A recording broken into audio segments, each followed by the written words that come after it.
어디 불구자 주제에 나한테 훈계질이야? 서해 포구가 내려다 보이는 너른 고을, 기와 지붕이 번듯한 큰 상단집의 상견례 자리였습니다. 대청마루 안쪽 사랑방 문이 열리고 수레의자가 들어서는 순간 안주인의 눈빛이 싸늘하게 얼어붙었지요. 사랑하는 딸의 혼사를 축하받으러 온 아버지였습니다. 하지만 안주인은 인사는커녕 눈조차 마주치려 하지 않았지요. 불구자이면 미리 말했어야지. 알았으면 이 혼사 허락도 안 했다며 거침없이 막말을 쏟아냈습니다. 그러더니 상위에 놓인 약주 사발을 움켜쥐고는 아버지의 얼굴을 향해 그대로 끼얹었지요. 붉은 액체가 이마를 타고 눈두덩이를 적시며 흘러내렸습니다. 아버지는 비명 한마디 없이 고요하게 눈을 감았지요. 그런데 약주가 턱을 타고 뚝뚝 떨어지는 그 숨막히는 정적 속에서 아버지의 입가에 희미한 미소가 스쳤습니다. 시댁 식구들은 까맣게 몰랐지요. 자신들이 방금 건드린 사람이 누구인지를요. 그리고 그 대가가 얼마나 처절하게 돌아올지를요. 과연 이 아버지의 정체는 무엇이었을까요? 자, 조선 팔도를 들썩이게 했던 기막힌 사연, 지금 바로 시작합니다. 서해 바닷바람이 짭조름하게 불어오는 포구마을에서 나룻배로 반나절 거리 내륙 깊숙이 자리 잡은 고을에 박대방이라 불리는 사내가 살고 있었지요. 박대방은 본디 장사 수완이 남달랐습니다. 젊은 시절부터 서해에서 나는 소금과 건어물을 한양까지 실어 날라 재산을 모았고 40이 채 되기 전에 팔도의 이름이 퍼진 큰 상단을 이루었지요. 그러나 그의 이름을 아는 사람은 많아도 그의 얼굴을 아는 사람은 드물었습니다. 10여 년 전 두 다리를 잃은 뒤로는 바깥 출입을 삼가고 오랜 수하인 덕수에게 바깥일을 맡긴 채 사랑방에서 조용히 장부만 넘기는 사람이 되었으니까요. 무릎 아래가 텅 빈 두 다리 위에는 늘 담요가 덮여 있었고 이동할 때면 목수가 특별히 깎아 만든 수레의자에 몸을 실었지요. 박대방에게는 금이나 옥보다 귀히 여기는 외동딸 소연이가 있었습니다. 23이 된 소연은 어머니를 일찍 여의었으나 아버지의 사랑을 듬뿍 받고 자라 마음씨가 곱고 효심이 깊은 처자였지요. 그해 가을 소연에게 혼담이 들어왔습니다. 상대는 이웃 고을 진성 상단 한 주인의 외아들 도윤이었지요. 진성 상단은 쌀과 포목을 다루는 제법 이름난 장삿집이었고 한 주인은 고을 유지를 자처하며 체면을 목숨처럼 여기는 사내였습니다. 혼담이 오간지 보름 만에 양가 어른이 얼굴을 마주하는 상견례 날이 잡혔지요. 소연은 새벽부터 아버지의 흰 두루마기를 빨아 다듬이돌에 올려놓고 정성껏 다듬이질을 했습니다. 탁탁탁 다듬이 빵망이가 배를 두드리는 소리가 새벽마당에 고르게 울렸지요. 다림질이 끝난 흰 두루마기를 아버지의 어깨에 걸쳐드리고 옷고름을 매만지고 술에 의자 위 무릎 담요 끝자락을 몇 번이고 고쳐 덮었습니다. 혹시라도 시댁 식구들이 아버지를 이상하게 쳐다보면 어쩌나, 불편한 기색을 내비치면 어쩌나, 그 걱정이 온몸을 휘감고 있었지요. 아버지는 그런 딸의 떨리는 손을 가만히 잡아주었습니다. 넓고 거친 손바닥이 딸의 차가운 손등을 감싸주었지요. 우리 딸 시집 가는 날인데 아비가 왜 부끄럽겠느냐. 잔잔한 미소가 얼굴에 번졌습니다. 10여 년 동안 술의 의자 위에서 살아온 사람이라고는 믿기 어려울 만큼 당당한 표정이었지요. 소연은 그 미소에 겨우 마음을 추스르며 수아 한 명과 함께 아버지의 술의 의자를 끌고 진성상단 한 주인 댁으로 향했습니다. 대문이 열리고 술의 의자가 안으로 들어서자 넓은 대청마루에 이미 자리를 잡고 앉아있던 안주인이 고개를 돌렸지요. 그런데 그 시선이 소연의 아버지에게 닿는 순간 얼굴이 굳어졌습니다. 아니, 정확하게 말하면 얼굴 전체가 돌처럼 딱딱하게 변했지요. 안주인은 인사를 받지도 자리에서 일어나지도 않았습니다. 마치 더러운 것이라도 본 듯한 표정으로 시선을 거두고는 입술을 꾹 다물었지요. 설마 저 몰골로 상견례를 오신 거요?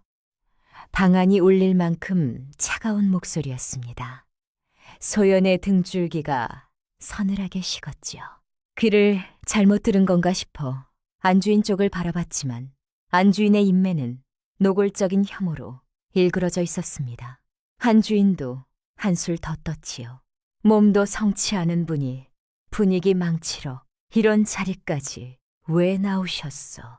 비웃듯 입꼬리를 올리며 내뱉은 말이었습니다. 소연은 얼굴이 하얗게 질렸지요. 심장이 뛰는 게 아니라 짓눌리는 것 같았습니다. 떨리는 눈으로 옆에 앉은 도윤을 바라봤지요. 제발 한마디라도 해달라는 눈빛이었습니다. 하지만 도윤은 고개를 숙인 채 부채만 만지작거리고 있었지요. 부모를 말리기는커녕 못 본 척, 못 들은 척 침묵하고 있었습니다.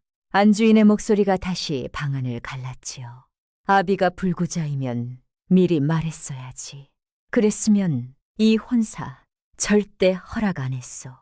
쇳기를 박듯 내뱉는 말 한마디가 소연의 가슴에 모처럼 박혔습니다. 눈시울이 뜨거워지고 입술을 깨물어도 눈물이 차올랐지요. 그래도 아버지 앞에서 울면 안 된다고 이를 악물고 참았습니다. 아버지는 아무 말 없이 숨을 고르고 있었지요. 딸이 더 상처받을까봐 입을 꾹 다문 채 젖은 눈을 감고 조용히 버티고 있었습니다. 하지만 안주인은 멈추지 않았지요. 우리 집 가문에 이런 흠집이 생길 줄 알았으면 애초에 이 자리도 만들지 않았을 거요. 독설이 끝없이 쏟아졌습니다. 그런 살림인 EBEA. 간간히 소연의 입술이 파르르 떨렸고 주먹진 손등에 핏줄이 붉어졌지요. 더 이상 참을 수 없다고 느낀 건 아버지도 마찬가지였습니다. 아버지는 천천히 고개를 들었지요. 그리고 낮지만 단단한 목소리로 입을 열었습니다. 말씀이 지나치십니다. 최소한의 인격적 예우는 지켜주시지요. 목소리를 높이지 않았습니다. 화를 내지도 않았지요. 그저 사람 대 사람으로서 마지막 예의를 지켜달라는 말이었습니다. 하지만 안주인은 그 말에 오히려 얼굴이 붉게 달아올랐지요. 눈이 치켜 올라가고 입술이 비틀렸습니다. 어디 불구자 주제에 나한테 훈계질이야. 고함이 방안 벽을 때렸지요. 그리고 그 순간 안주인의 손이 번개처럼 움직였습니다. 상위에 놓인 약주 사발을 움켜쥐더니 단 한치의 망설임도 없이 아버지의 얼굴 쪽으로 내질렀지요. 붉은 약주가 공중에서 부채꼴로 퍼지며 아버지의 얼굴과 흰 두루마기 위로 쏟아졌습니다. 약주가 눈두덩이를 타고 흘러내리고 옷깃을 적시고 손등을 따라 무릎 담요 위로 뚝뚝 떨어졌지요. 방안이 완전히 얼어붙었습니다. 약주가 마루 바닥에 떨어지는 소리만 또각또각 울렸지요. 아버지는 눈을 감은 채 미동도 하지 않았습니다. 붉은 약주가 얼굴을 타고 흘러내리는데도 손 하나 움직이지 않았지요. 마치 모든 모욕을 통째로 삼키고 있는 것 같았습니다. 아버지, 소연의 비명이 터져나왔습니다. 자리를 박차고 아버지에게 달려갔지요. 수건을 움켜쥐고 아버지의 얼굴을 닦아내는데 손이 너무 떨려서 제대로 닦이지도 않았습니다. 붉은 약주가 흰 수건에 번지고 아버지의 두루마기는 이미 온통 핏빛처럼 물들어 있었지요. 아버지는 그런 딸을 바라보며 입술만 가만히 움직였습니다. 괜찮다고, 울지 말라고 아무 소리도 내지 않은 채 입모양만으로 말하고 있었지요. 하지만 소연은 괜찮지 않았습니다. 세상에서 가장 존경하는 사람이 눈앞에서 짓밟히는 걸 두 눈으로 지켜본 딸이 어찌 괜찮을 수 있겠습니까? 소연의 눈에서 참았던 눈물이 결국 터져나왔고 그 눈물이 아버지의 젖은 손등 위로 떨어졌습니다. 그때였지요. 소연이 떨리는 목소리로 입을 열었습니다. 사과하시지요. 지금 당장 우리 아버지한테 사과하시지요. 울먹이면서도 또렷한 목소리였습니다. 온몸이 떨리고 있었지만 두 눈만큼은 흔들리지 않았지요. 안주인을 똑바로 쏘아보는 그 눈빛에는 분노와 상처가 뒤엉켜 있었습니다. 하지만 안주인은 코웃음을 쳤지요. 입꼬리를 비틀며 고개를 돌려버렸습니다. 수건 한 장 내밀지 않았지요. 마치 방금 벌어진 일이 아무것도 아니라는 듯 상위 물잔을 집어들고 태연하게 한 모금 마셨습니다. 그때 옆에서 낮은 목소리가 들려왔지요. 소연아, 어머니 성정 알잖소. 흥분하면 원래 저러시오. 그냥 아버님 모시고 먼저 나가시오. 도윤이었습니다. 그때 도윤이었습니다. 소연의 귀에 속삭이듯 말했지만 그 목소리에는 미안함도 분노도 어떤 감정도 담겨 있지 않았지요. 오직 이 자리를 빨리 끝내고 싶다는 비겁함만이 가득했습니다. 소연은 천천히 고개를 돌려 도윤의 얼굴을 바라봤지요. 3년을 함께한 사람이었습니다. 혼인을 약속하고 평생을 함께하겠다고 맹세한 사람이었지요. 그런데 지금 이 사람은 아버지 얼굴에 약주가 흘러내리는 걸 보고도 어머니 성정 알잖소라는 말을 하고 있었습니다. 사과를 시키는 것도 아니고 화를 내는 것도 아니고 그냥 나가자고요. 그 순간 소연은 깨달았지요. 이 사람은 결정적인 순간에 가장 먼저 약자를 버리는 사람이라는 것을요. 한 주인이 자리에서 일어났습니다. 도포 옷깃을 여미며 소연의 아버지를 내려다보는 눈빛에는 한치의 미안함도 없었지요. 우리 집안 체면이 있지. 이런 사돈과 밥 한 상 나눴다는 것도 부끄러운 일이요. 대놓고 내뱉은 모욕이었습니다. 마치 사람이 아니라 벌레를 보듯 하는 표정이었지요.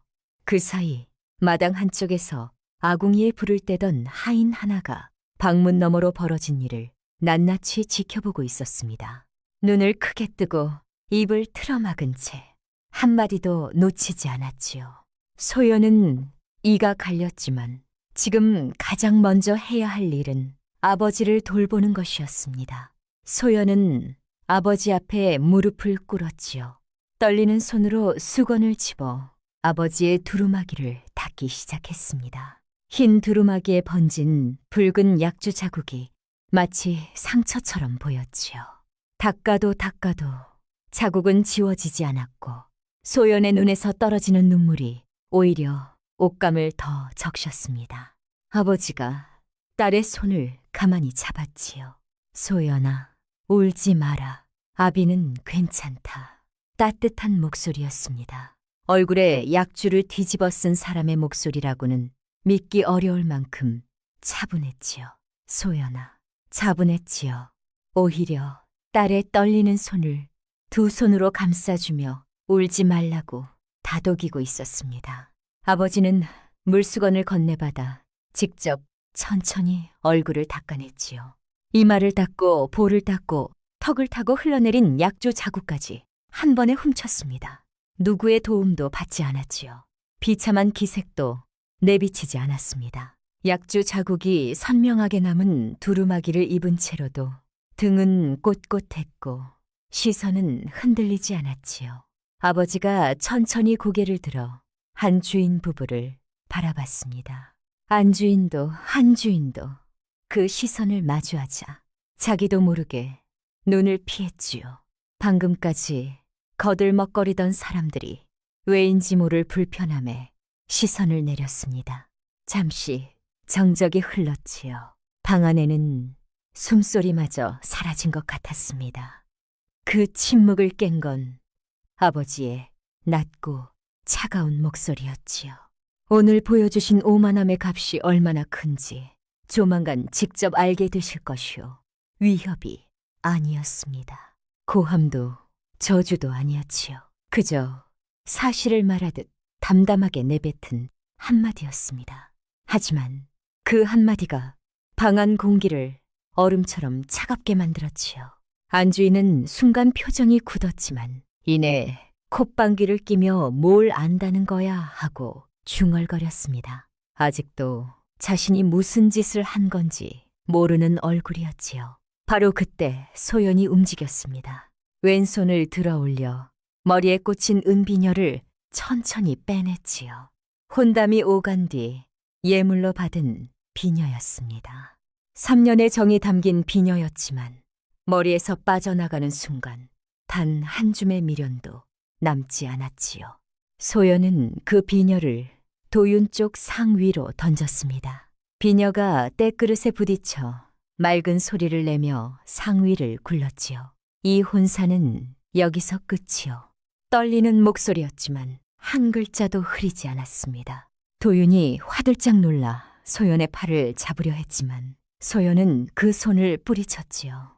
안주인이 벌떡 일어나며 소리를 질렀습니다. 어디서 배운 버릇이냐. 꼬암이 방안을 울렸지만 소연은 단 한 번도 뒤돌아보지 않았지요. 아버지의 술에 의자, 손잡이를 두 손으로 힘주어 잡고 곧은 등으로 대문을 밀고 나갔습니다. 대문이 닫히는 소리가 둔탁하게 울렸고 안주인의 고함은 담장 너머로 사라졌지요. 대문 밖으로 나오자 차가운 바깥 공기가 얼굴을 때렸습니다. 그리고 그 순간 소연은 무너져 내렸지요. 술의 의자 옆에 주저앉으며 두 손으로 얼굴을 감싼 채 울음을 터뜨렸습니다. 방 안에서 꾹꾹 눌러 참았던 것들이 한꺼번에 쏟아져 나왔지요. 억울함, 분노, 슬픔, 그리고 아버지에 대한 미안함이 뒤섞인 울음이었습니다. 아버지는 아무 말 없이 딸의 어깨를 끌어안았지요. 약주에 젖은 두루마기 그대로 차가운 길바닥에서 딸을 안고 있었습니다.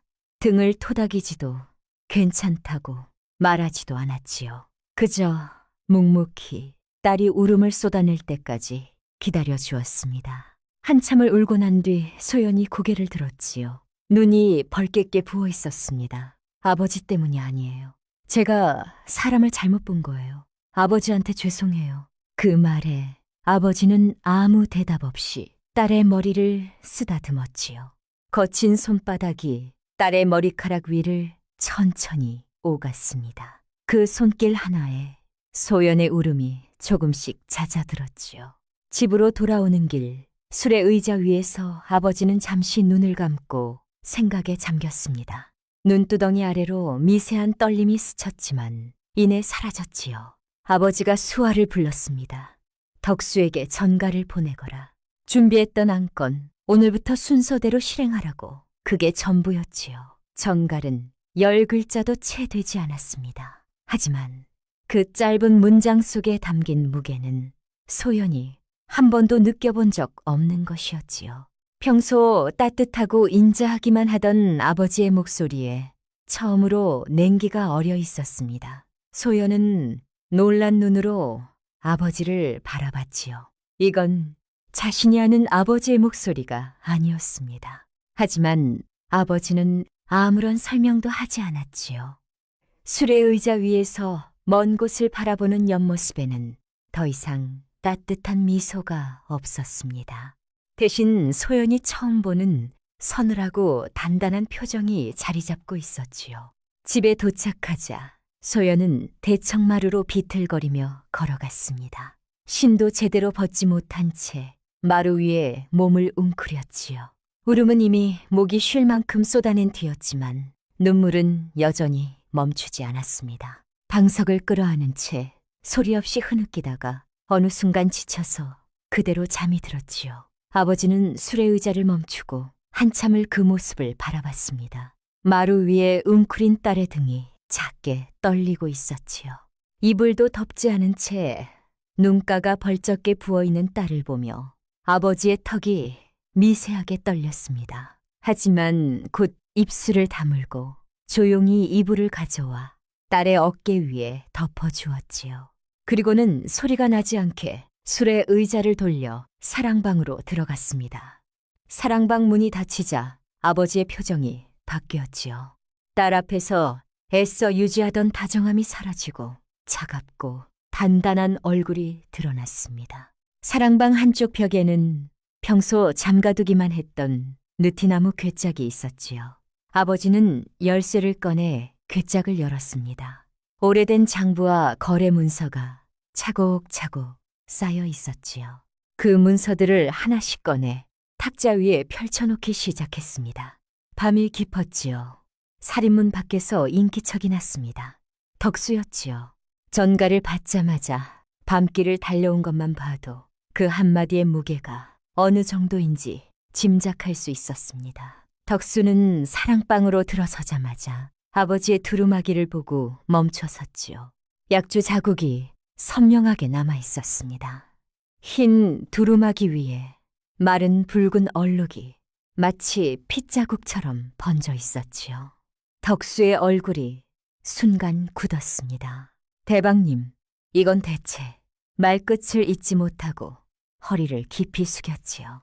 10여 년 넘게 박대방을 보좌해온 사람이었습니다. 화재 속에서 두 다리를 잃은 뒤에도 장사를 키워온 과정을 처음부터 곁에서 지켜본 사람이었지요.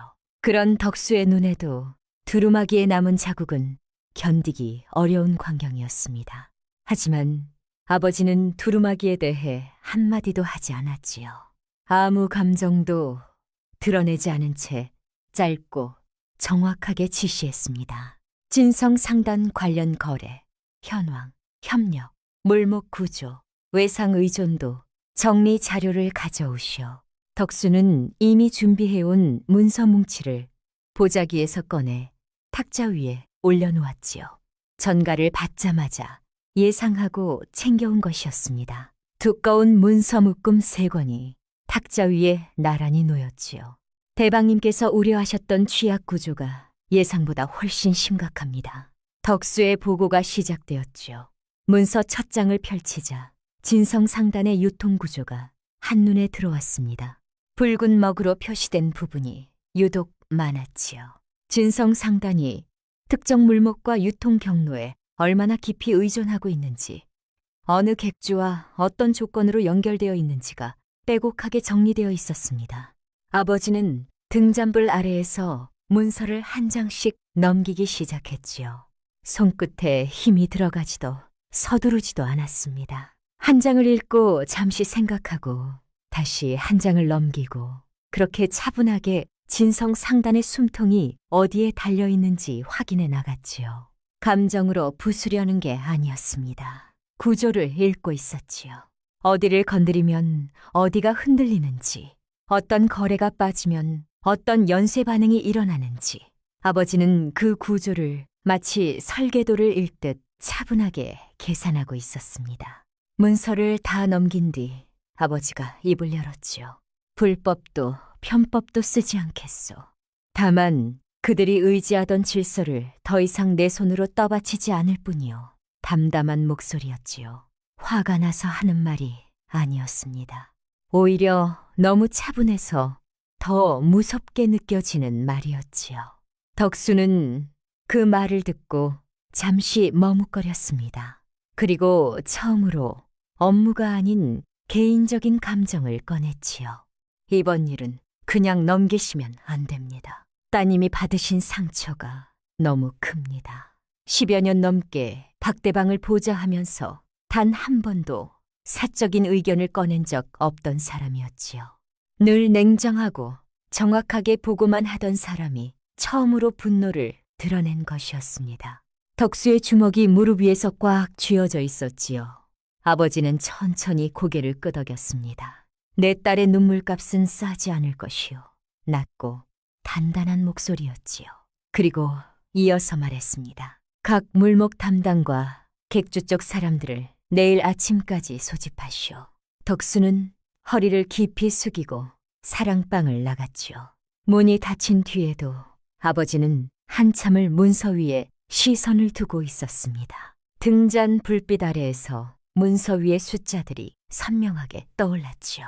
그 숫자들 하나하나가 진성상단의 혈관이었고 그 혈관을 쥐고 있는 손이 바로 자신이라는 사실을 아버지는 누구보다 잘 알고 있었습니다. 다음 날 아침 소연은 부엌에서 나는 소리에 눈을 떴습니다. 대청마루에서 잠든 채로 밤을 보낸 몸이 뻣뻣했지요. 눈이 퉁퉁 부어 있었고 목도 쉬어 있었습니다. 간신히 몸을 일으켜 부엌으로 걸어가자 뜻밖의 광경이 펼쳐져 있었지요. 아버지가 직접 아침 밥상을 차리고 있었습니다. 수레의 의자에 앉은 채 한 손으로 솥뚜껑을 열고 다른 손으로는 사발을 꺼내놓고 있었지요. 밥상 위에는 따뜻한 미역국이 김을 내뿜고 있었고 그 옆에는 나물 반찬이 가지런히 담겨 있었습니다. 어렸을 때부터 소연이 좋아하던 아침 차림이었지요. 어젯밤 사랑방에서 차갑게 빛나던 눈빛은 어디에도 없었습니다. 아무 일도 없었다는 듯 늘 그렇던 것처럼 따뜻한 아버지의 얼굴이 소연을 바라보고 있었지요. 소연은 밥상 앞에 앉았지만 숟가락을 들지 못했습니다. 미역국에서 피어오르는 김을 바라보다가 결국 또 눈물이 쏟아졌지요. 혼인 안 해도 괜찮아요. 글은 곤영가 마이슨 저는 아버지만 다치지 않으셨으면 좋겠어요. 목이 메어 간신히 내뱉은 말이었지요. 아버지는 숟가락을 내려놓고 딸에게 다가가 조용히 안아주었습니다. 등을 토닥이지도 울지 말라고 하지도 않았지요. 그냥 품에 안은 채 딸이 울음을 삼킬 때까지 기다려 주었습니다. 한참 뒤 소연의 울음이 잦아들자 아버지가 조용히 말했지요. 세상엔 사람을 낮춰보는 집안도 있지만 끝내 사람의 됨됨이로 무너지는 집안도 있느니라. 소연은 그 말이 무슨 뜻인지 정확히 알 수 없었습니다. 아버지가 왜 이렇게 침착한지, 왜 분노하지 않는지 이해할 수 없었지요. 어젯밤 전갈도 그렇고 지금 이 여유로움도 그렇고 마치 무언가를 이미 다 계획해둔 사람처럼 보였습니다. 그게 오히려 불안했지요. 아버지, 혹시 무슨 생각하고 계신 거예요? 소연이 조심스럽게 물었지만 아버지는 미역국 사발을 딸 앞으로 밀어주며 웃기만 했지요. 너는 아무것도 걱정하지 마라. 이제부터는 어른이 정리할 일이다. 그 말투가 평소의 다정함과는 조금 달랐습니다. 부드럽지만 단호했고 따뜻하지만 되물을 수 없는 무게가 실려 있었지요. 소연은 더 이상 묻지 못하고 고개를 숙여 미역국을 떠먹기 시작했습니다. 그날 오전 아버지가 소연에게 밥을 먹이고 있던 바로 그 시각에 상단 곳곳의 핵심 사람들이 조용히 움직이기 시작했지요. 장부를 다루는 사람, 물목을 관리하는 사람, 객주와 보부상을 총괄하는 사람, 각자 평소와 다름없는 얼굴로 상단에 들어섰지만 그들의 손에는 어젯밤 긴급으로 내려온 지시 문서가 들려 있었습니다. 아무도 떠들지 않았지요. 소문을 내지도 밖으로 흘리지도 않았습니다. 보이지 않는 손이 진성 상단 주변을 서서히, 아주 서서히 조여 들어가기 시작한 것이었지요. 마치 그물코를 하나씩 좁히듯 소리 없이 흔적 없이요. 같은 시각 안주인은 고을 저작거리 건너편 큰 주막의 2층 다락에 앉아 있었습니다. 창 너머로 햇볕이 쏟아지는 자리였고 맞은편에는 평소 자주 어울리는 벗 서너 명이 나란히 앉아 있었지요. 안주인은 찻잔을 내려놓으며 전날 상견례 이야기를 꺼냈습니다. 그런데 그 말투가 보통이 아니었지요. 억울한 사람이 하소연하는 게 아니라 마치 큰일을 해낸 사람이 자랑하듯 말하고 있었습니다. 사돈이라는 자가 술의 의자를 타고 나타났는데 내가 가만히 있겠소? 우리 집 체면이 있는데 내가 그 자리에서 한마디 딱 해준 것이지요. 목소리가 다락 안에 울릴 만큼 컸지요. 찻잔을 드는 손가락에 금가락지가 번쩍였고 고개를 뒤로 젖히며 웃는 모습에는 한치의 반성도 보이지 않았습니다. 안주인은 자신이 당당하게 집안의 격을 지킨 것처럼 이야기하고 있었지요. 약주를 끼얹은 것조차 마치 정당한 일이었다는 듯 어깨를 펴고 있었습니다. 벗들의 표정은 달랐지요. 하나같이 얼굴이 굳어 있었습니다. 눈을 마주치지 못하고 찻잔만 만지작거리거나 억지 웃음을 흘리며 고개를 끄덕이는 게 전부였지요. 한 사람은 뒷간을 핑계로 자리를 뜨기도 했습니다. 하지만 안주인은 그런 분위기를 전혀 눈치채지 못했지요. 오히려 벗들이 조용하니까 자기 말에 수긍하는 거라고 생각했습니다. 그럴수록 목소리는 더 커졌고 자신이 옳았다는 확신에 더 깊이 취해갔지요. 같은 시각 한 주인도 비슷한 상태였습니다. 고을박 활터에 나와 있었지요. 간부 둘과 함께 활 시위를 당기면서 평소처럼 큰 소리를 쳤습니다.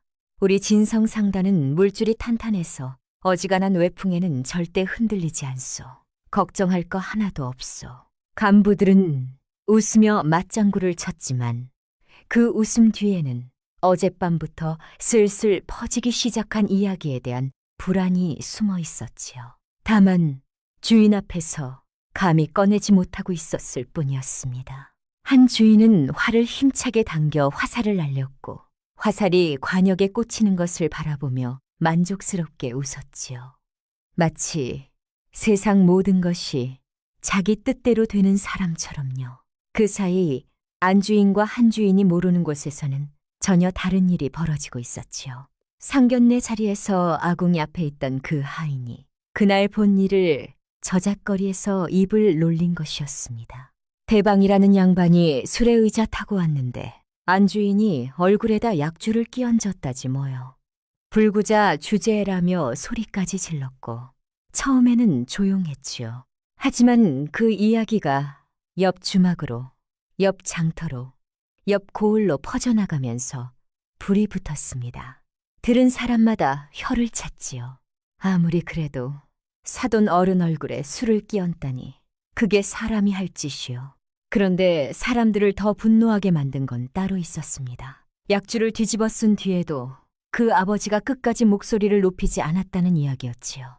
젖은 얼굴로 딸을 달래고 등을 꼿꼿이 세운 채 술의 의자에 앉아 있었다는 그 모습이 입에서 입으로 퍼지면서 안주인의 추악함과 아버지의 품위가 극명하게 대비되었습니다. 사람들의 분노는 몇 배로 커졌지요. 저건 단순한 망신주기가 아니라 인격을 짓밟은 것이요. 저 아버지가 얼마나 대단한 분인지 안주인은 모르고 있을 것이요. 저런 사람들이 운영하는 상단이 어딘지 알아야 하오. 소문은 바람을 탔습니다. 저잣거리 사람들이 안주인이 운영하는 포목점 이름을 입에 올리기 시작했고 곧이어 한 주인의 진성상단이라는 이름도 거론되기 시작했지요. 포목점에는 단골이 발길을 끊었고 진성상단 객주들에게까지 소문이 퍼져나갔습니다. 오후가 되자 진성상단 점포에 다급한 발걸음이 도착했지요. 수아 한 명이 떨리는 목소리로 안주인에게 보고했습니다. 마님, 어제 상견례 이야기가 저잣거리에 파다하게 퍼져서 난리가 났습니다. 장꾼들이 우리 상단 이름까지 거론하고 있습니다. 안주인은 눈 하나 깜짝하지 않았지요. 오히려 콧방귀를 끼며 대답했습니다. 저잣거리 수단은 원래 시끄럽다가 금방 잠잠해지는 법이요. 당장 소문 퍼뜨린 놈을 찾아서 관에 고하라 하시오. 반성은커녕 적반하장이었지요. 자신이 잘못한 게 아니라 소문을 퍼뜨린 사람이 잘못이라는 논리였습니다. 수아는 할 말을 잃고 한참을 뜸을 들이다가 조심스럽게 물러났지요. 한 주인도 마찬가지였습니다. 활터에서 돌아와 보니 객주 쪽에서 문의가 빗발치고 있다는 보고가 올라와 있었지요. 하지만 문서를 대충 훑어보더니 손을 저으며 가볍게 넘겼습니다. 하룻밤 지나면 다 잊지요. 원래 저잣거리란 게 그런 것이요. 수아들이 불안한 눈빛으로 서로를 바라봤지만 주인이 그렇게 말하는데 더 이상 뭘 어쩌겠습니까? 고개를 숙이고 자리로 돌아갈 수밖에 없었지요. 하지만 수아들의 표정에는 이게 하룻밤에 끝날 일이 아니라는 걸 이미 감지한 불안이 가득했습니다. 집에 남아있던 도윤만이 유일하게 불안을 입 밖으로 꺼냈지요. 밖에서 돌아온 어머니에게 사랑방에서 조심스럽게 말을 꺼냈습니다. 어머니, 어제 소연이한테 좀 심하셨던 거 아닙니까? 아버님한테도 그렇고요. 하지만 안주인은 자리에서 벌떡 일어나며 눈을 부릅떴지요. 그런 집안 여자 다시는 들이지 말거라.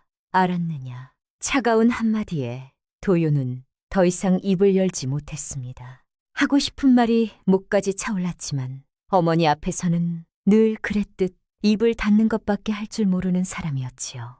고개를 숙이고 제 방으로 들어가는 뒷모습이 한없이 작아 보였습니다. 바로 그 시간 보이지 않는 곳에서는 첫 번째 거래 검토 문서가 조용히 결제를 타고 올라가고 있었지요.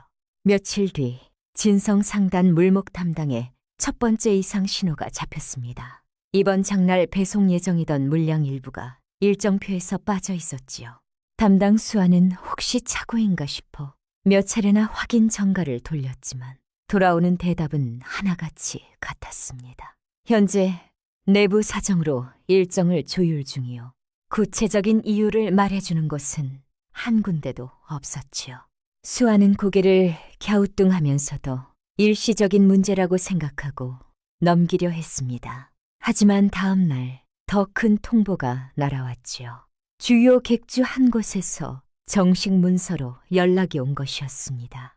상단 명성에 우려가 있으니 이번 장의 판촉 행사를 보류하겠다는 내용이었지요. 이건 단순한 일정 조정이 아니었습니다. 상단 안이 술렁이기 시작했지요. 복도에서 수하들끼리 눈빛을 주고받았고 점심때 구석에서 수군거리는 소리가 들렸습니다. 보고를 받은 한 주인은 탁자를 한번 탁 치고는 별일 아니라는 듯 말했지요. 물목 좀 더 돌리고 고을의 사과 비슷한 것 하나 내면 끝날 일이요. 왜들 호들갑이요. 하지만 그 아니라는 판단이 채 하루도 가지 못했습니다. 다음 날 또 다른 객주 두 곳에서 연달아 통보가 들어왔지요. 예정되어 있던 대형 납품 거래 검토를 미루겠다는 내용이었습니다. 하나도 아니고 두 곳이 동시에요. 이쯤 되면 우연이라고 볼 수 없었지요. 장부를 다루는 사람이 다급하게 한 주인 방으로 들어갔습니다. 손에 들린 문서에는 붉은 먹으로 밑줄이 촘촘하게 그어져 있었지요. 주인 어른, 물줄이 한번 막히면 돈 회전이 급격히 무너집니다. 지금 당장 손을 쓰셔야 합니다. 목소리에 절박함이 묻어났지만 한 주인은 문서를 밀어내며 고함을 질렀지요. 그러니까 너희들이 뛰어야 할 것 아니냐. 내가 다 해줘야 되느냐. 수하들만 다그칠 뿐 정작 자신이 뭘 해야 하는지는 생각하지 않았습니다. 안주인 쪽도 사정은 마찬가지였지요. 포목점에 손님 발길이 뚝 끊겼습니다. 평소 줄을 서던 장날에도 빈자리만 널려 있었지요. 포목점을 맡은 사람이 울먹이며 안주인에게 달려왔지만 안주인은 그냥 버텨 금방 잠잠해진다는 말만 반복했습니다. 하지만 현실은 달랐지요.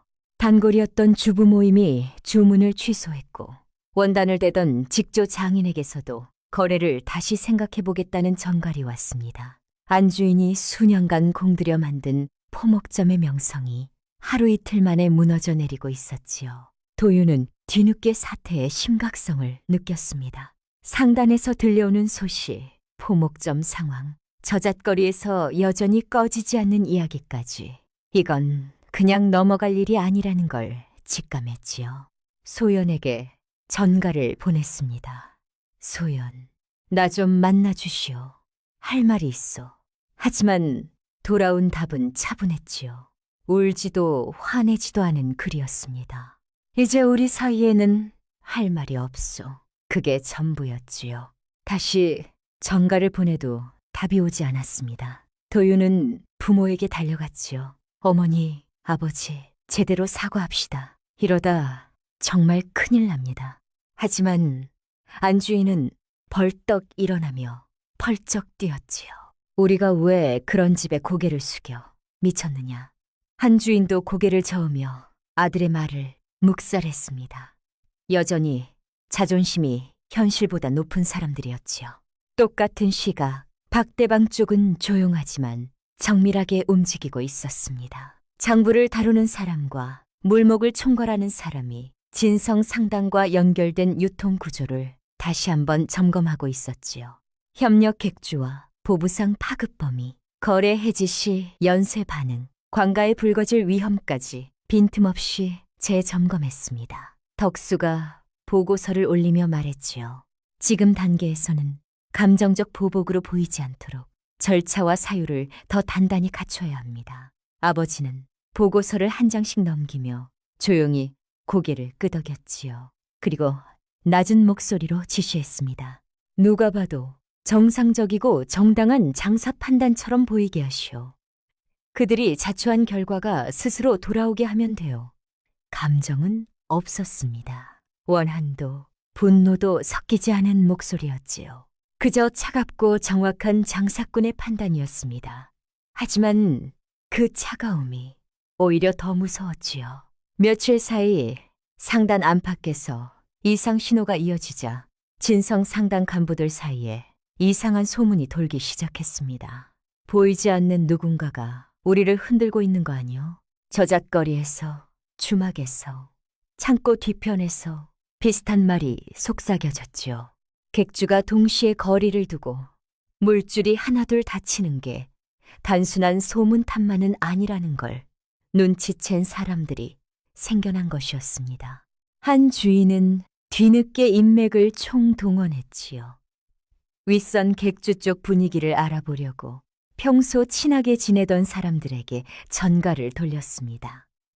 하지만 돌아오는 반응이 이상했지요.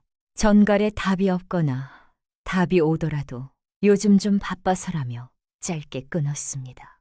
활터에서 함께 활 쏘며 웃던 사람들, 주막에서 형 동생 하던 사람들이 미묘하게 거리를 두기 시작한 것이었지요. 한 주인은 전갈이 돌아올 때마다 손이 떨리는 것을 느꼈습니다. 평생 돈과 인맥이면 안 되는 일이 없다고 믿어왔던 사람이었는데 그 인맥이라는 것이 위기 앞에서 이렇게 쉽게 등을 돌린다는 사실이 허탈했지요. 그제야 시댁 식구들은 느꼈습니다.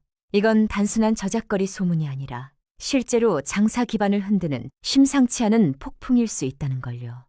안 주인의 얼굴에서 처음으로 자신감이 사라졌고 한 주인은 저녁 내내 사랑방에 틀어박혀 나오지 않았습니다. 도윤은 부모 사이를 오가며 어쩔 줄 몰라 했지만 이미 그 누구도 뚜렷한 해법을 말하지 못했지요.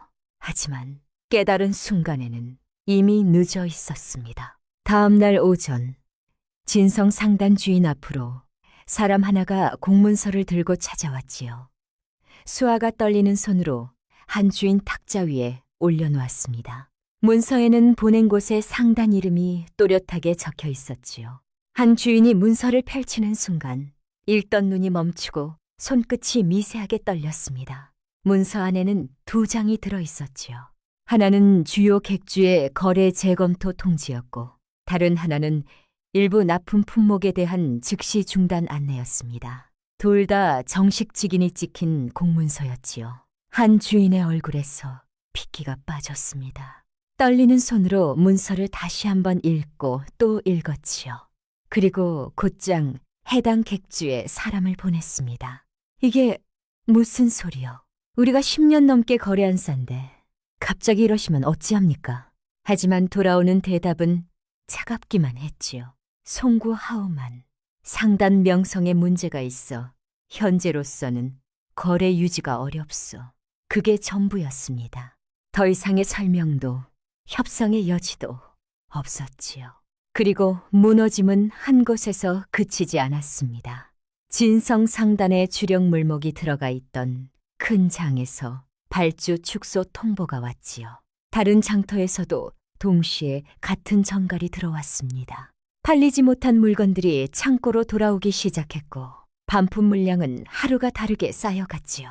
창고 담당은 더 이상 넣을 데가 없다며 비명을 질렀습니다. 납품 중단 소식은 이미 2차, 3차 협력 거래처로 번져 있었지요.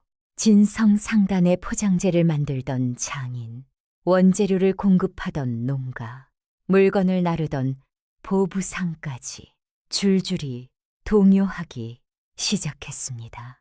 평소 친하게 지내며 우리가 남이냐 하던 객주들마저 만남을 미루고 정가를 피하기 시작했지요. 진성 상단을 중심으로 돌아가던 거래 그물 전체가 흔들리고 있었습니다. 설상가상으로 전당포와 거간에게서도 통보가 왔지요. 상단 명성 하락과 돈 흐름 악화를 이유로 외상 연장 재심을 하겠다는 내용이었습니다. 사실상 돈줄까지 조이겠다는 뜻이었지요. 물줄이 막히고 물건이 쌓이고 이제는 돈까지 막히기 시작한 것이었습니다. 사방이 벽이었지요. 한 주인은 문서를 앞에 놓고 한참을 멍하니 앉아 있었습니다. 불과 며칠 전까지 활터에서 큰 소리를 치던 사람의 모습은 어디에도 없었지요. 안 주인도 그제야 사태가 심각하다는 걸 느꼈습니다. 하지만 반성보다 먼저 나온 건 남 탓이었지요. 그날 그 여자가 우리를 노린 거 아니요. 처음부터 뭔가 꿍꿍이가 있었던 거라고. 소연을 탓하고 소문을 퍼뜨린 사람을 탓하고 저작거리를 탓했습니다. 자기 자신은 끝까지 탓하지 않았지요. 도윤은 마지막 시도로 소연을 직접 찾아갔습니다. 소연의 집 앞에서 반나절 넘게 서 있다가 겨우 대문이 열렸지요. 하지만 소연의 눈은 이미 예전과 달랐습니다. 슬픔도 미련도 사라진 자리에 단단한 거절만 남아 있었지요.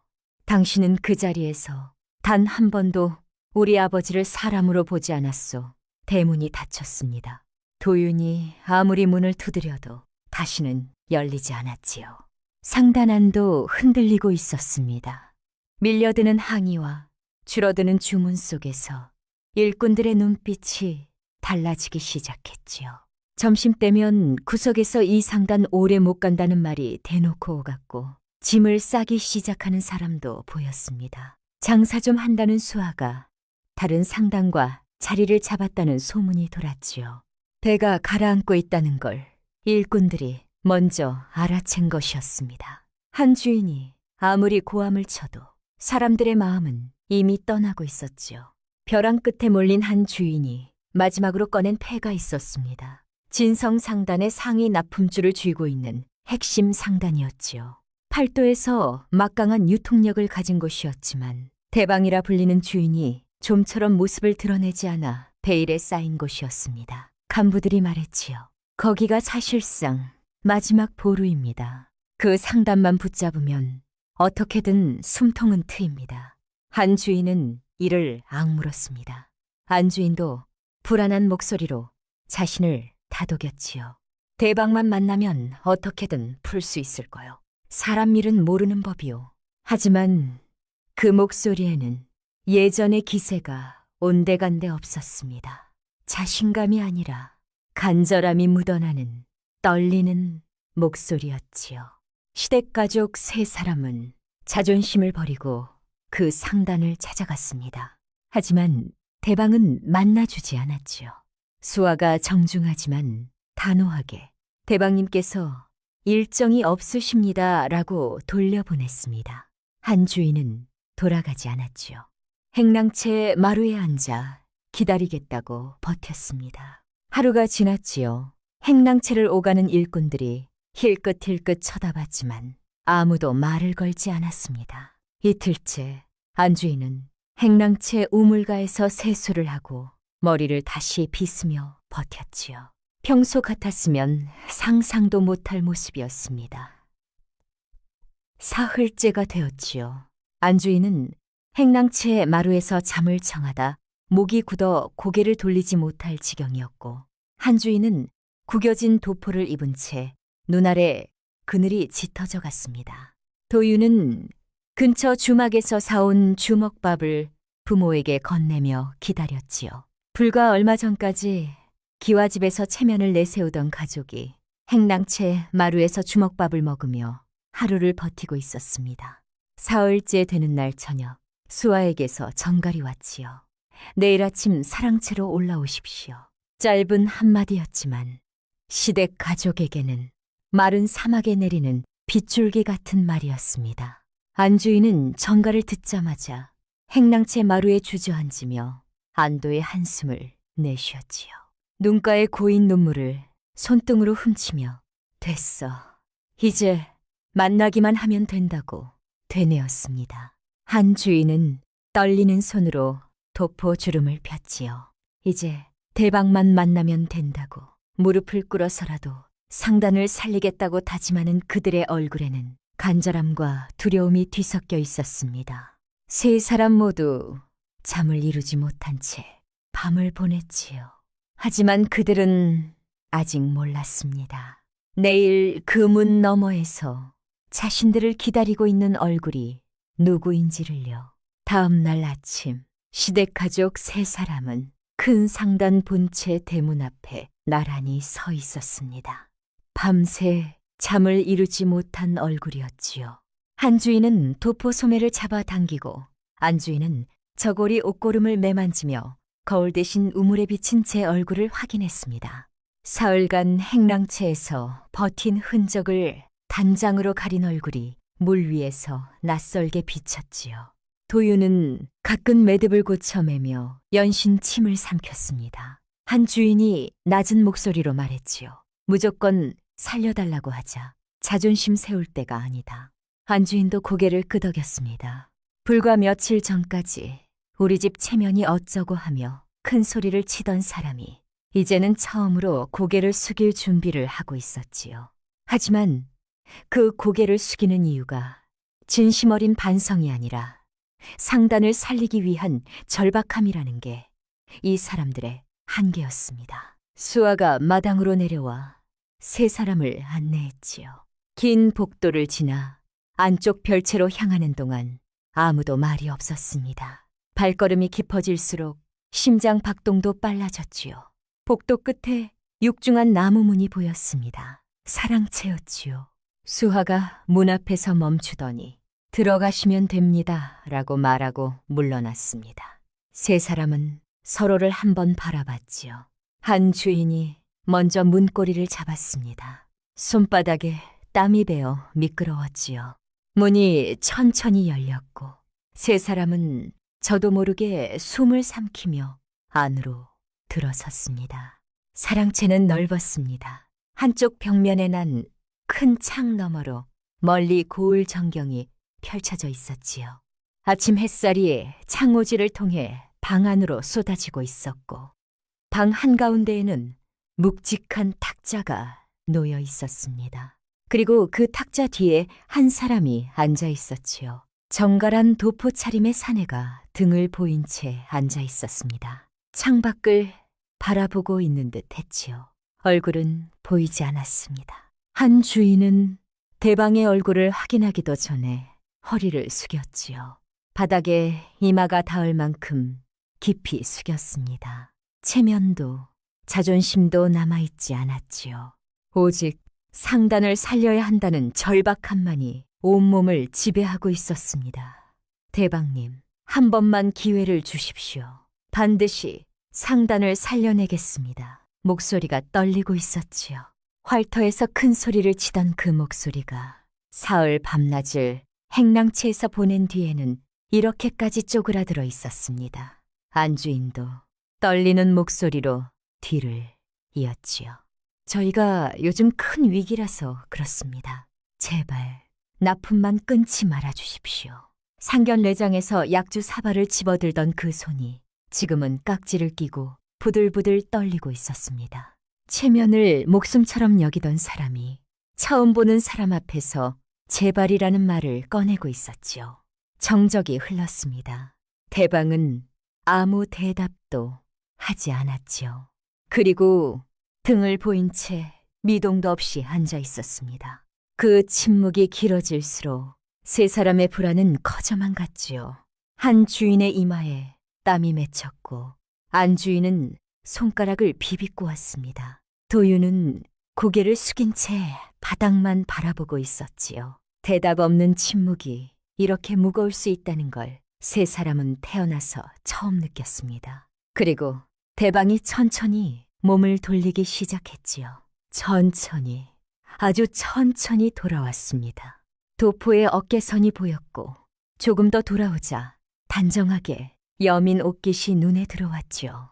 세 사람의 시선이 저도 모르게 그 움직임을 따라갔습니다. 그리고 마침내 완전히 돌아섰을 때 대방의 얼굴이 드러났지요. 안주인이 먼저 반응했습니다. 고개를 든 순간 눈이 마주쳤지요. 처음에는 못 알아보는 것 같았습니다. 하지만 한숨 두 숨이 지나면서 눈동자가 흔들리기 시작했지요. 익숙한 이목구비, 잔잔한 눈매, 그리고 상견례장에서 마주했던 바로 그 얼굴. 기억이 겹쳐지는 순간 안주인의 온몸이 얼어붙었습니다. 입을 벌렸지만 소리가 나오지 않았지요. 한 걸음 뒤로 물러서며 두 손으로 입을 틀어막았습니다. 얼굴에서 핏기가 사라지더니 새파랗게 질려갔지요. 한 주인도 고개를 들었습니다. 허리를 숙이고 있다가 천천히 시선을 올린 것이지요. 탁자를 지나고 도포 옷깃을 지나고 턱을 지나서 얼굴에 도달한 순간 한 주인의 눈이 크게 떠졌습니다. 그리고 그대로 굳어버렸지요. 그 자리에 앉아있는 사람은 상견례장에서 약주를 뒤집었었던 바로 그 아버지였습니다. 같은 얼굴이었지요. 하지만 분위기는 완전히 달랐습니다. 상견례장에서 약주에 젖은 두루마기를 입고 무릎 담요를 덮고 있던 그 사람이 지금은 큰 상단 사랑채 한가운데 앉아 고을 전체를 내려다보고 있었지요. 술의 의자는 탁자 뒤에 가려져 보이지 않았지만 그 존재감은 방 전체를 압도하고 있었습니다. 도윤도 뒤늦게 고개를 들었지요. 그리고 흘리듯 말했습니다. 설마 아버님이. 그 말끝은 공중에서 사라졌지요. 더 이상 이을 말이 없었습니다. 아버지는 아무 감정도 드러내지 않은 얼굴로 세 사람을 바라봤지요. 분노도 슬픔도 조롱도 없는 무표정이었습니다. 그 무표정이 오히려 더 무서웠지요. 그리고 입을 열었습니다. 당신들이 불구자 주제라며 사람 취급하지 않았던 그 사람이 지금 당신들 상단 숨통을 쥔 사람이요. 낮고 담담한 목소리였지요. 하지만 그 한마디가 세 사람의 가슴을 관통했습니다. 안주인은 그 자리에서 무릎이 풀렸지요. 바닥에 주저앉으며 두 손을 모아 비볐습니다. 저희가 정말 몰라서 그랬습니다. 대방님이신 줄 정말 몰랐습니다. 울먹이며 내뱉은 말이었지만 아버지의 표정은 조금도 흔들리지 않았지요. 눈 한 번 깜빡이지 않았습니다. 그 말이 진심이 아니라는 걸 알았기 때문이었지요. 몰라서 그런 게 아니라 알았어도 그랬을 사람들이었습니다. 대방인 줄 몰랐다는 말은 곧 대방이 아니었다면 그래도 됐다는 뜻이었으니까요. 반성이 아니라 계산이었고 후회가 아니라 두려움이었지요. 덕수가 조용히 앞으로 나왔습니다. 손에 두꺼운 문서 묶음을 들고 있었지요. 탁자 위에 문서를 올려놓고 한 장씩 펼치며 설명을 시작했습니다. 진성 상단의 거래 의존도가 몇 할인지, 현재 중단된 납품 품목이 몇 건인지, 이대로 갈 경우 한 달 뒤, 석 달 뒤, 반년 뒤에 발생할 손실 예상이 얼마인지 차갑고 정확한 숫자들이 덕수의 입에서 흘러나올 때마다 시댁 가족의 얼굴 위로 그림자가 짙어져 갔지요. 그때 한 주인의 시선이 사랑채 한쪽 벽에 멈추었습니다. 액자 속에 관에서 내린 표창 문서가 걸려 있었지요. 그 옆에는 오래된 두루마리 그림이 함께 걸려 있었습니다. 바래진 그림 속에는 화재 현장에서 사람을 구하는 사내의 모습이 그려져 있었지요. 한 주인은 그 그림을 보다가 천천히 아버지의 얼굴을 돌아봤습니다. 그리고 다시 그림을 봤지요. 그림 속 사내, 그리고 눈앞의 대방, 같은 얼굴이었습니다. 입술이 미세하게 떨렸지요. 심정이 쿵 하고 내려앉는 것 같았습니다. 머릿속 깊은 곳에서 무언가가 올라오기 시작했지요. 10년 동안 잊고 살았던, 아니 잊으려고 했던 어떤 장면이 흐릿하게 떠올랐습니다. 불길이었지요. 온몸을 감싸는 뜨거운 열기, 숨을 쉴 수 없을 만큼 매캐한 연기 냄새, 머리 위에서 무너져 내리는 소리, 그리고 그 지옥 같은 불길 속에서 자신을 끌어낸 누군가의 등이 떠올랐습니다. 한 주인의 입술이 바들바들 떨렸지요. 혹시 10년 전 저작거리 화재 때 말끝이 흐려졌습니다. 차마 끝까지 말할 수 없었던 것이지요. 아버지는 그 말을 듣고 잠시 한 주인을 바라봤습니다. 아무 감정도 드러나지 않는 눈이었지요. 그리고 천천히 시선을 내렸습니다. 그 시선 아래에는 무릎 담요가 덮인 수레 의자가 있었지요. 그 순간 한 주인의 머릿속에서 10년 전 그날 밤이 되살아났습니다. 그때 한 주인은 바닥을 치고 있었지요. 장사에 실패하고 빚더미에 올라앉고 세상이 끝난 것 같던 시절이었습니다. 집에도 돌아갈 면목이 없었고 아내와 아들 얼굴 보는 것조차 두려웠지요. 그날 밤 술에 취한 채 들어갔던 저작거리 상가에 불이 났습니다. 연기가 순식간에 복도를 채웠고 출구를 찾지 못한 채 쓰러졌지요. 뜨거운 열기가 온몸을 감쌌고 눈앞이 까맣게 변해갔습니다. 이대로 끝이구나. 오히려 잘 됐다는 생각마저 스쳤던 그 순간이었지요. 누군가가 자신을 끌어올렸습니다. 연기 속에서 아무것도 보이지 않았지만 그 사람의 등은 느낄 수 있었지요. 넓고 단단한 등이었습니다. 그 사람은 자신을 몸으로 감싸 안더니 출구 쪽으로 밀어냈지요. 등에 느껴지던 단단한 체온, 귀에 들리던 괜찮소, 빨리 나가시오라는 외침. 불길이 사방에서 달려드는데도 그 목소리는 전혀 흔들리지 않았지요. 바깥으로 밀려나는 순간 등 뒤에서 무시무시한 굉음이 울렸습니다. 천장 대들보가 무너져 내린 것이었지요. 한 주인은 밖으로 굴러나왔지만 자신을 밀어낸 사람은 나오지 못했습니다. 무너진 대들보와 잔해더미가 그의 두 다리를 덮쳤지요. 다른 사람들이 달려와 필사적으로 구조했지만 다리는 이미 돌이킬 수 없는 상태였습니다. 한 주인은 들것에 실려가면서 연기 사이로 들것에 실린 그 사내의 얼굴을 마지막으로 봤지요. 고통 속에서도 다른 사람은 다 나왔느냐고 묻고 있던 그 얼굴을요. 그리고 그 얼굴이 지금 자신의 눈앞에 앉아 있었습니다. 아버지는 그런 한 주인을 내려다보며 담담하게 말했지요. 그날 당신을 불길 속에서 끌어낸 사람이 바로 나요. 사랑채 안의 공기가 완전히 멈춘 것 같았습니다. 그 말이 끝나자 한 주인은 더 이상 버티지 못했지요. 서 있던 무릎이 풀리더니 그대로 바닥에 이마를 박았습니다. 마루 바닥에 이마가 부딪히는 둔탁한 소리가 울렸지만 한 주인은 아랑곳하지 않았지요. 이마를 바닥에 댄 채 어깨가 들썩였습니다. 울음이 터져 나온 것이었지요. 평생 남 앞에서 울어본 적 없던 사람이 사랑채 마루바닥에 엎드려 어린아이처럼 흐느끼고 있었습니다. 안주인도 무너졌지요. 이미 바닥에 주저앉아 있던 안주인은 남편의 울음소리를 듣는 순간 모든 것을 이해했습니다. 자신이 약주를 끼얹은 사람이 남편의 생명을 구한 은인이었다는 것을요.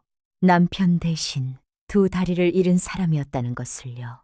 남편이 살아 돌아온 그날 울며 감사하다고 되뇌었던 그 은인에게 자신은 불구자 주제라며 얼굴에 약주를 끼얹은 것이었지요. 안주인의 얼굴이 일그러지더니 두 손으로 바닥을 짚은 채 고개를 떨궜습니다.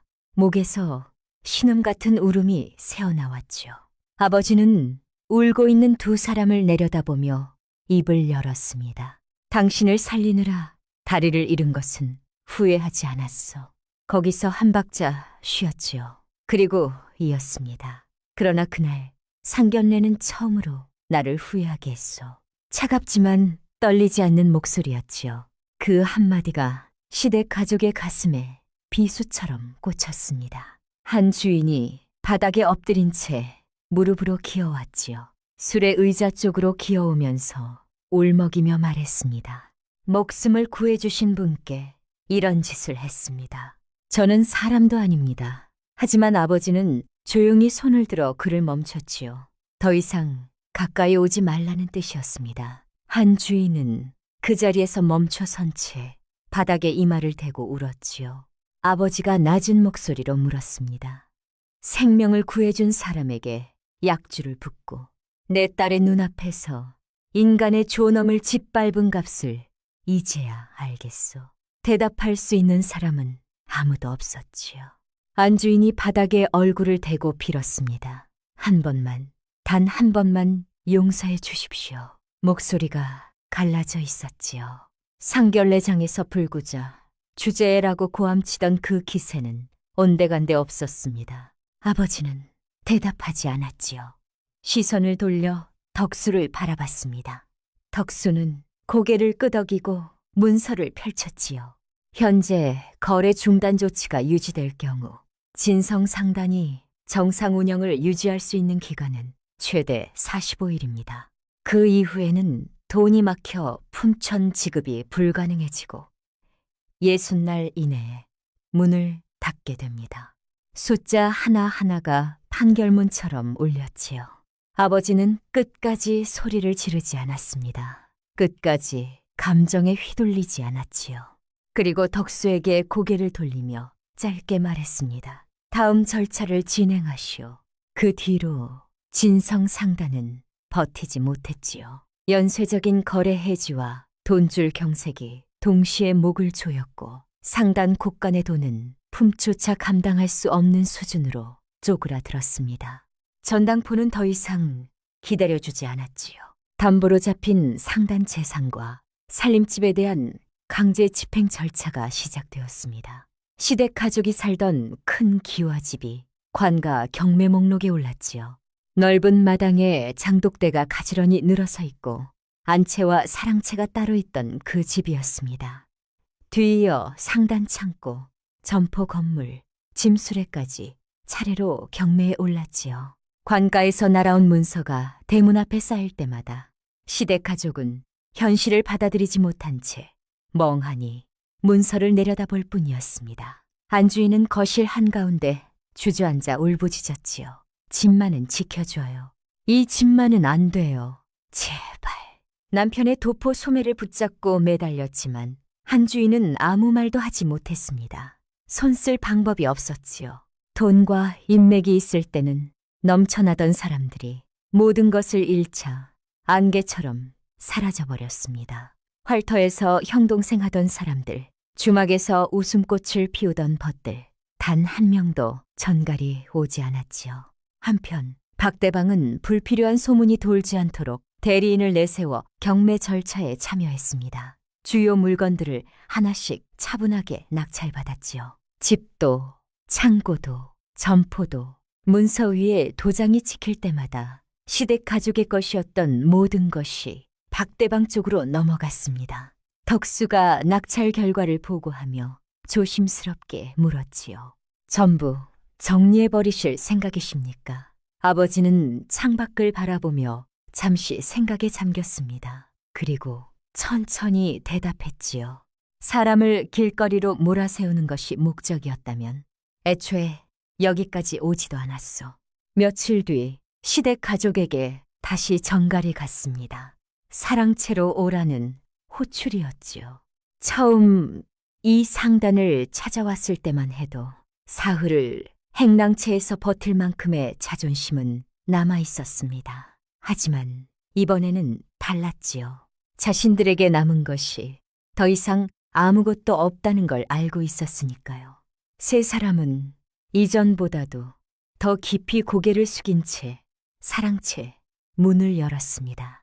안주인은 반장기 없는 얼굴이었고 한 주인의 도포는 다림질되지 않은 채 구겨져 있었지요. 도유는 뒤쪽에서 부모의 등 뒤에 숨듯 서 있었습니다. 아버지는 탁자 앞에 앉아 있었지요. 탁자 위에는 문서 몇 장이 가지런히 놓여 있었습니다. 아버지는 문서를 가리키며 조용히 말했지요. 집과 상단의 경매 낙찰자는 모두 이쪽 사람이요. 문서 위에 적힌 낙찰자 정보를 확인한 순간 시댁 가족은 그대로 굳어버렸습니다. 전부였지요. 집도, 상단도, 창고도, 점포도, 자신들이 가진 모든 것이 이 사람의 손으로 넘어간 것이었습니다. 안주인은 끝내 울음을 터뜨렸지요. 이제 정말 다 끝났군요. 중얼거리듯 내뱉은 말이었습니다. 잠시 정적이 흘렀지요. 아버지는 무너져 있는 세 사람을 한참 바라봤습니다. 그리고 입을 열었지요. 당신들에게 마지막 선택을 주겠소.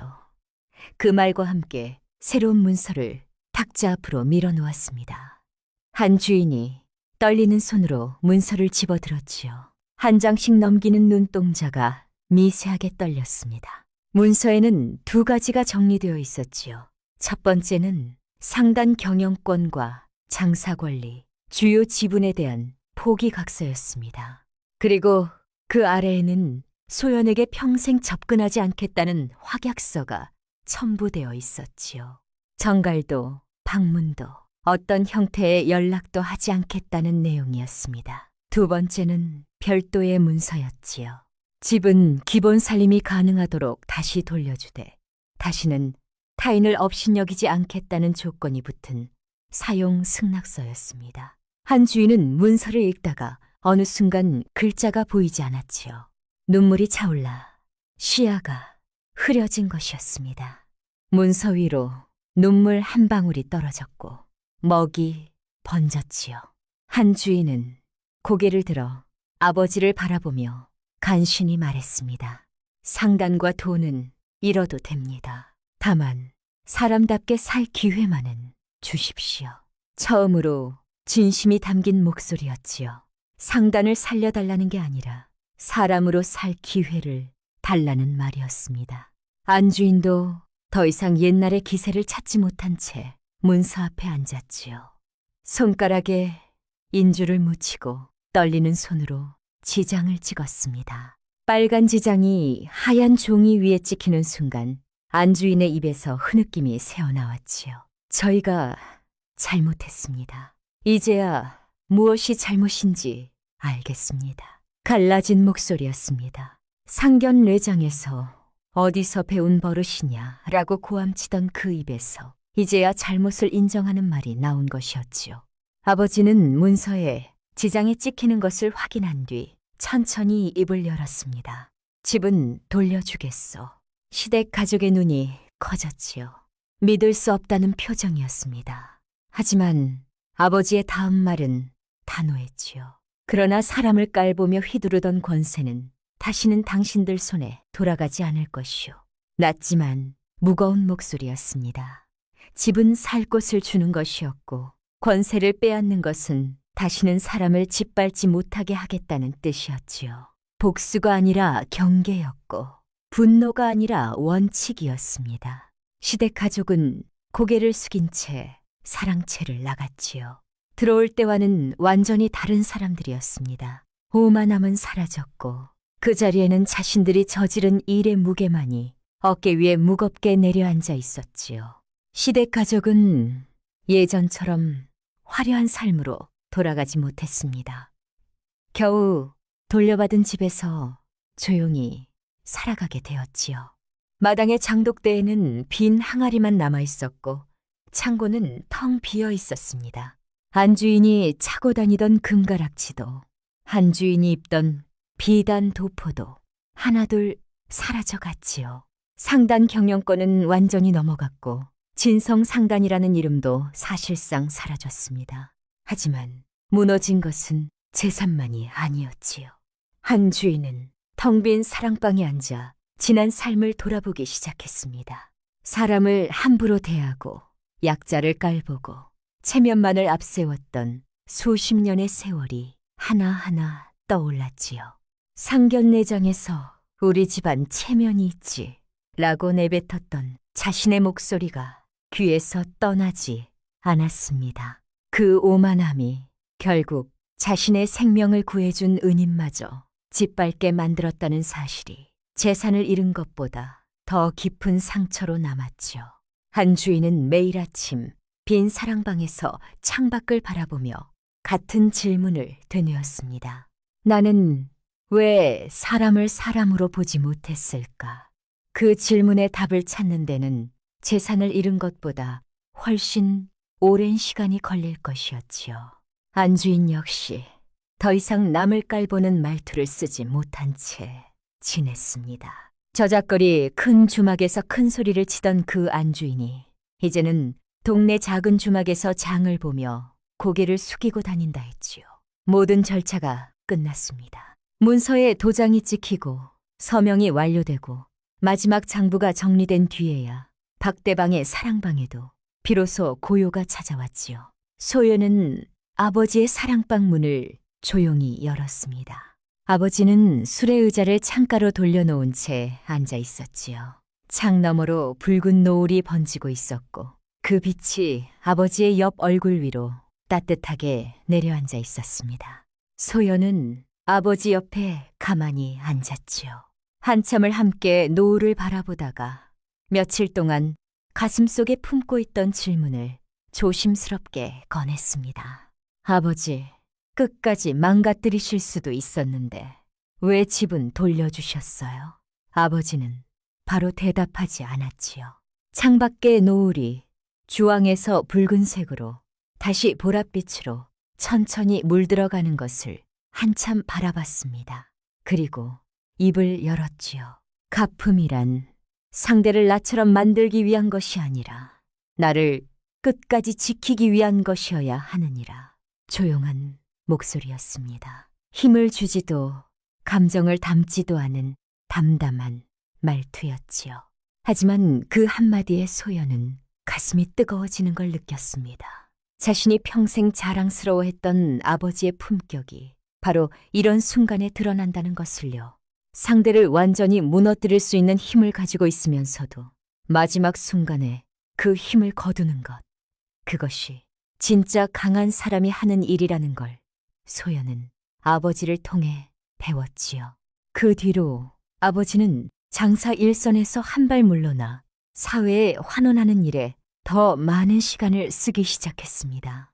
화재 피해자와 그 가족을 돕는 기금을 조용히 마련해 나갔지요. 이름을 알리거나 사람들 앞에 나서는 일은 없었습니다. 그저 묵묵히 도움이 필요한 곳에 손을 내밀었지요. 10여 년 전 자신이 화재 속에서 잃은 것을 아는 사람이기에 같은 아픔을 겪는 사람들의 마음을 누구보다 깊이 이해할 수 있었던 것이었습니다. 소연도 아버지 곁에서 장부 정리와 구호 일정을 도왔지요. 처음에는 아버지를 돕는 마음이었지만 시간이 지나면서 달라졌습니다. 화상을 입은 아이의 손을 잡아주고 남편을 잃은 안악의 이야기를 들으면서 소연은 깨달았지요. 누군가의 상처를 보듬는 일이 결국 자기 자신도 가장 깊게, 가장 단단하게 만들어준다는 것을요. 상견례장에서 받았던 상처가 아물기 시작한 것도 그 즈음이었습니다. 남의 아픔에 귀를 기울이는 동안 자신의 아픔이 조금씩 가벼워지고 있었지요. 어느 날 저녁이었습니다. 아버지와 함께 사랑방에서 차를 마시고 있을 때 소연이 문득 물었지요. 아버지, 그날 약주를 맞고도 왜 그렇게 흔들리지 않으셨어요? 상견례 이후 한 번도 꺼내지 못했던 질문이었습니다. 아버지는 찻잔을 내려놓고 딸을 바라봤지요. 그리고 웃었습니다. 따뜻하고 잔잔한 늘 그 미소였지요. 내가 쓰러지면 네가 더 아플까봐 그랬다. 단 한 문장이었습니다. 하지만 그 안에 담긴 사랑의 무게는 어떤 말보다도 깊었지요. 소연은 눈시울이 붉어지는 걸 참을 수 없었습니다. 고개를 숙이며 눈물을 삼켰지만 결국 한 방울이 볼을 타고 흘러내렸지요. 소연은 자리에서 일어나 아버지의 수레 의자 뒤로 돌아갔습니다. 그리고 손잡이를 조용히 잡았지요. 아버지의 귀에 대고 속삭였습니다.